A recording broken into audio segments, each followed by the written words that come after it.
So right now we are at the archaeologist who found the Nazca Lines house, and there's a museum here as well. It's really pretty. And then after that we are going to fly over the Nazca Lines, which is really exciting. Her name is Dr. Maria Reich.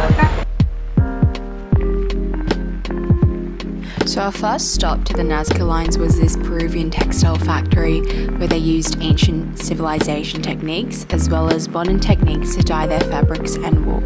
So different minerals, plants and insects are used to dye.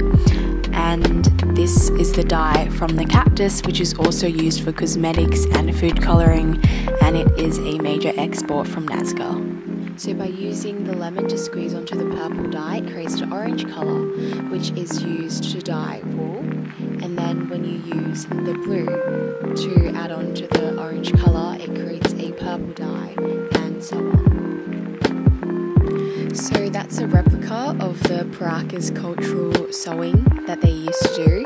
And that is the Nazca design with Nazca techniques. And they would wear these loose fabrics so there would be more ventilation.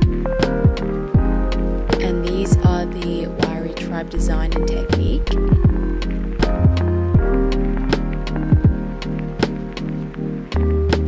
This one is the Incan calendar. It's also their numerical system and is double-sided. This one is a mix between the past and modern style.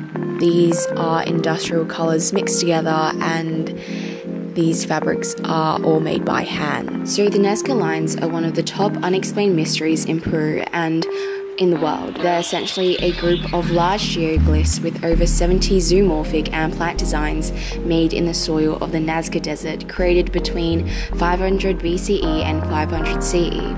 Some shapes are almost as big as the Empire State Building, and researchers studying these lines hypothesize that the Nazca people created them to be seen by deities in the sky or for astronomical rituals. There's mystery surrounding the electromagnetism over the lines and how they are created so precisely, or if aliens created them. And these are just the mysterious ancient Nazca spiral wells, which we will visit later.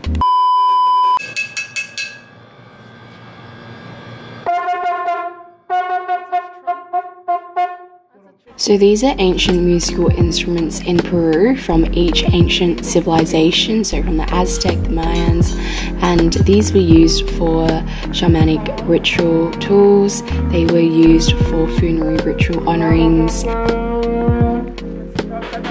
on the toilet.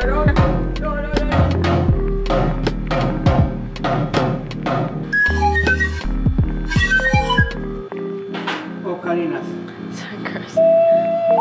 Oh, that was nice. I have one. That's me blowing you in your sleeve.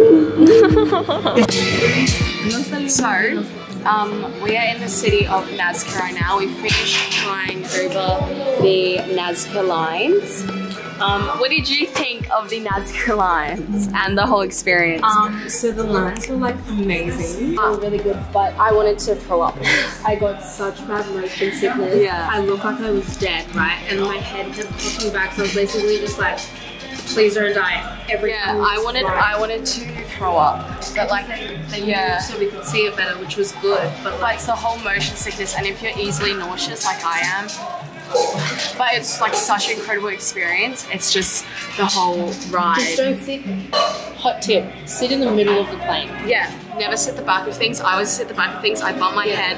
I just get concussions. I want to throw up. I want to pass out. I kind of wanted to pass out on the plane, and I've never passed out before, just because of how like sort of the plane was going like that. So that's a hot tip if you're planning to fly over Nazca.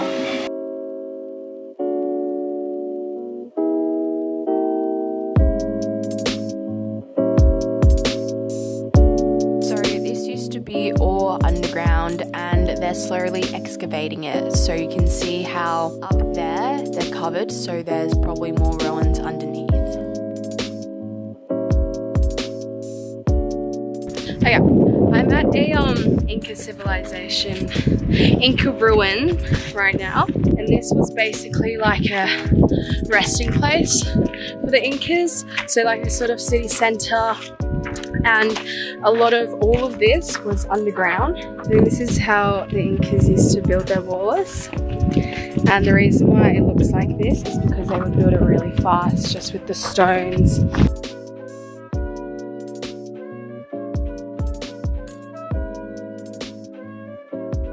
This is how high we are above sea level. The stones there, Inca construction. All those stones. So you can see the difference between the Inca and the line construction.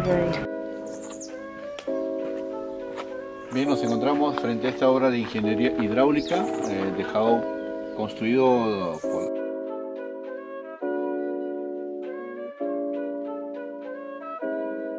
So these are the aqueducts we looked at from the plain in Nazca, and the water comes from the Andes from tunnels underground. People used to walk underground to clean it, and the water used to be higher. Okay, so the aqueduct holes are spirals are not more than 20 meters apart, so when workers went underground they could still breathe.